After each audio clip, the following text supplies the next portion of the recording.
What's going on, YouTube? I finally got the Tesla all done, and I'll run you through all the wiring, how I had to do it. I went with these kxa amps because they got radio detect, and you don't need a remote wire. You can have one, there's a hookup for a remote wire, but it's not needed.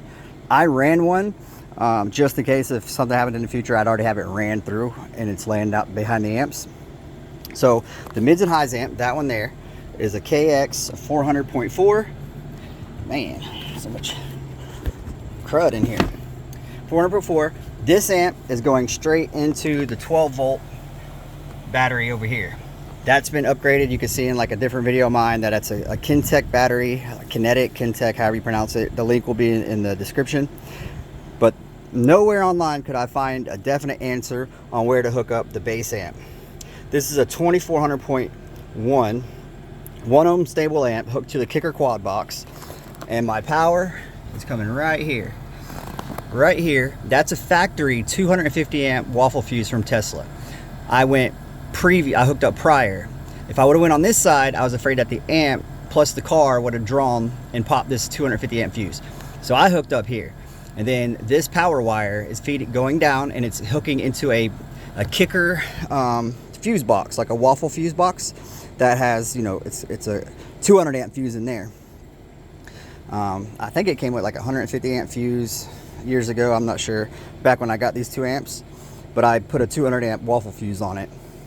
That way, now you know where you can do it. And then my ground for that, I hooked the ground off of the big amp to the same ground negative terminal on that 12-volt battery, because that's obviously a perfect ground for the car if it's, you know, leads to the chassis. So my positive to my base amp, the 2400 kicker amp, is here, and then the negative for it is to the negative on the 12-volt battery. They all tuck up under there. One less wire you'd have to run is your base knob, because it's wireless, it's Bluetooth, so it's one less wire that you got to like fish down through the wall right here. Now the wiring, how I done it is I got this little kicker converter type thing that you hook into like the door speakers, and that will give signal through the RCAs to go up to your amp, and that will turn your amps on through the signal from the RCAs. So if you're going to switch out your door speakers, the connections are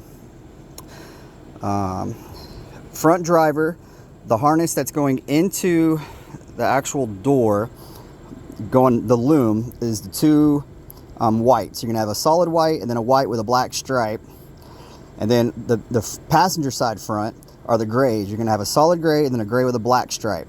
It's literally, if you go to every one of your doors and you feel the wire loom that feeds into the door, it's the 2 thickest wires that go into your door. But the colors, if you're going to do it, front driver are white, solid white, white with black.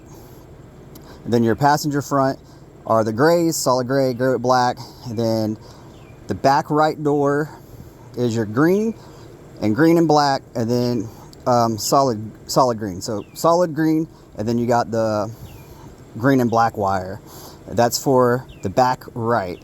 The back left door, if you're sitting in your driver's seat, the back left door, driver's side, is the 2 purples, solid purple and black, and then, you know, solid purple. You see it, right? Passenger side, back left, is your purple and black, and then solid purple. Passenger side,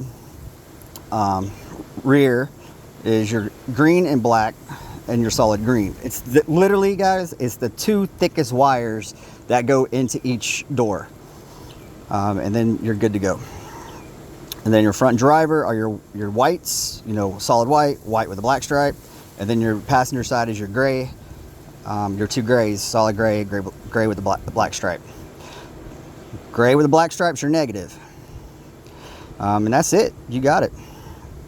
That's how I wired it.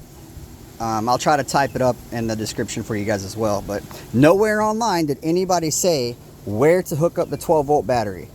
And I haven't had any drain down. It's been several days now. I haven't had any drain down on the 12-volt battery from like the amps not detecting the you know, the signal or whatever.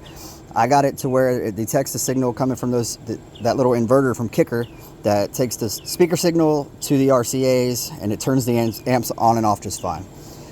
This is here, this one right here, this white wire right there on that. That's just if I ever decide to hook in to have a remote turn on, like if this gives issues, you know, whenever. I have it hooked to a fuse, like, let's see if I can pull it up here. This type of thing, where you put a fuse in it, and you can add another fuse. So you pull one of those, slide this down in, and then whenever you turn on the car, like for example, you can pull the radio fuse, and then you can, from there, every time you turn the car on, the radio turns on, it's gonna turn your amps on through the remote wire. But these amps didn't need the remote wire, but I went ahead and ran that anyways. So, whew. Hopefully this gives you guys an idea on how to actually hook the subwoofer amplifier power wire in. And I've been slamming bass and not had any issues. All right, YouTube, have a great day.